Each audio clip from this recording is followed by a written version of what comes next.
I'm Lakshmi Fjord, and I'm the chairperson for the People's Tribunal on Human Rights and Environmental Justice Impacts of Fracking Infrastructure. And I'm a visiting scholar in the Department of Anthropology at the University of Virginia, and I was also a co-founding community member of Yogaville, where I own property. Thank you for your interest in this People's Tribunal that's co-sponsored by 26 environmental justice and anti-racism groups. A People's Tribunal creates a public forum to present evidence for and information about issues critical to a just and civil society, especially when local, state, and federal governments are not responsive to public concerns. We're going to send all the testimonies to the Permanent People's Tribunal on the Human Rights Impacts of Fracking and the UN Commission on Racism and the Elimination of Racial Discrimination. We've asked 3 experts in human rights and environmental justice here as judges of opinion to listen to, ask questions about, and make recommendations for actions related to the evidence presented by impacted people and communities on the proposed routes of the Atlantic Coast and Mountain Valley pipelines. These judges are Lois Gibbs, Adrienne Hollis, and Jim Igo, founder of the Center for Health, Environment, and Justice that has been around since 1981. And through the center, we work with communities who are faced with environmental and public health risks across the country. We are a national organization. This is the 4th tribunal that I have been involved in, listening to testimony from people who feel their land, their lives, and their health will be put at risk as a result of infrastructure from pipelines, in this case, Mountain Valley and Atlantic Coast pipelines. The results of the testimony is we will make recommendations. The recommendations and the testimonies incomplete will go to the United Nations.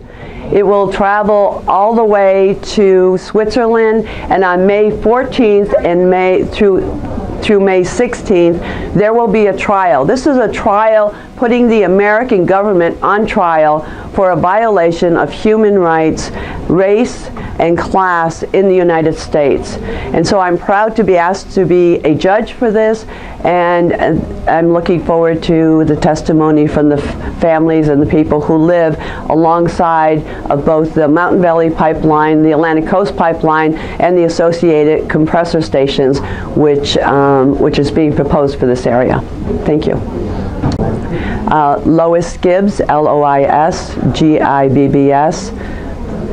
Thank you. Mm-hmm. Good morning. My name is Dr. Adrienne Hollis. I'm the Director of Federal Policy at We Act for Environmental Justice, a community-based organization headquartered in Harlem, New York. My background is in environmental justice. I've been working in this area, working with communities for more than 20 years.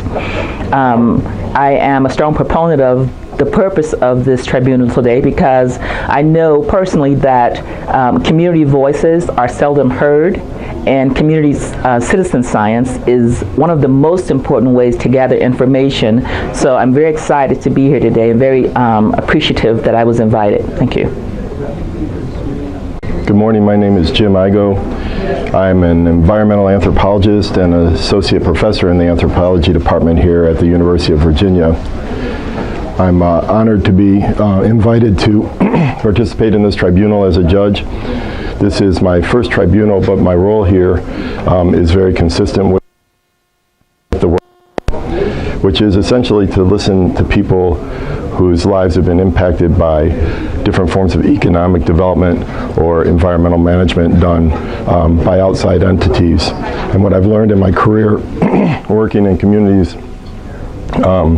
in South Dakota, Louisiana, and East Africa is that when you look at the mainstream representations of these kinds of interventions and then listen to local people and what they have to say, you get a very different story. So tribunals like this are very important because they bring the voices of local people to the forefront, and then they become part of the archive and the evidence for how these kinds of interventions impact people's lives. Good morning. My name is Ruby Laurie. I live in the beautiful town of Buckingham, Virginia. I'm originally from California. My husband and I retired here in 2003 to enjoy the beautiful scenery, no pollution, no noise. Just wanted to live out our golden years until we found out about the compressor station. A neighbor of ours who I had never met before came and told us about the situation. And she mentioned natural gas. And I said, well, there's nothing wrong with natural gas. We have natural gas in California. She said, yes, they plan to frack it. And of course, I didn't really know anything about fracking, but I eventually learned and was just totally blown away about what these poisonous gases can do to the environment, not only to the human beings, but also to our farm animals. We have cattle, donkeys, and our domestic animals, as well as other livestock. So I'm definitely against the proposed compressor station and the ACP. And even though they say it's a done deal, I say that it's not a done deal because we have the Lord on our side. Thank you. Wingapo, in the language of my people, that means greetings. My name is Andrew Tyler, and I'm a member of the Coalition of Woodland Nations.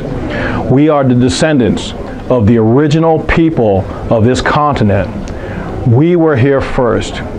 We are still here. We have always been here for thousands and thousands of years. I'm an honor to give testimony at this tribunal today because the dominant powers to be are using this principle called eminent domain to take land away from landowners. And they wanted to give a native perspective on eminent domain. Our people have been suffering from that practice for the last 500 years of colonization.